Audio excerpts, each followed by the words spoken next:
I went to the Universal Studios Orlando Resort, and there I rode a bunch of rides. Some were thrill, some were calm, but one stood out to me, Jurassic World Velocicoaster. Now, I've made a video rope dropping this ride, and it's on my channel. But today, I'm going to be breaking down this ride and going over its queue, theme, and of course, thrill. And yeah, I'm going to be recording this live instead of using my little character.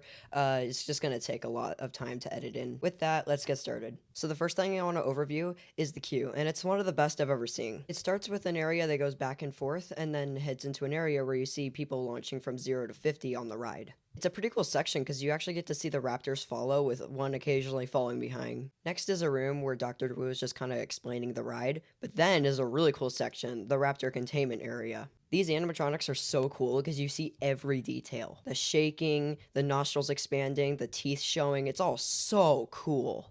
Then there's the locker room. This room is very chaotic, and with Mr. DNA on repeat is really annoying. After that is a really funny video of Chris Pratt explaining why the ride is unsafe, and then you're off. This is where you board, and where I start talking about the actual ride. First, we're going to talk about theming.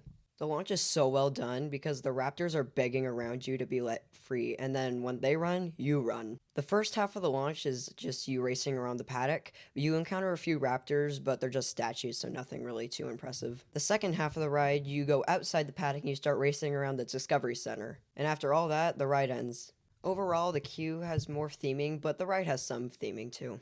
Theming for this ride gets a 7 out of 10, which boils down to 9 out of 10 for the queue and 4 out of 10 for the actual ride. Now let's talk about the thrill factor of this ride, and let's just say it's insane.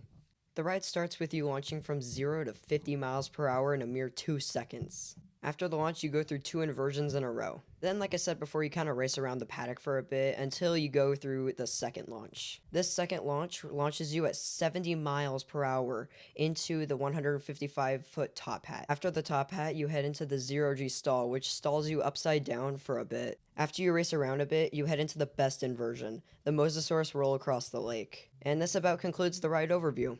Obviously, the thrill is a 10 out of 10, so I don't really need to go into that very much. In terms of ranking, it's the best ride at the park, with Monsters Unchained right behind it. In conclusion, Velocicoaster is the best roller coaster and ride in the entire world for me. This is just the best ride I have ever been on, and it probably will be until I go to another theme park. So anyways, see you in the next video. Peace.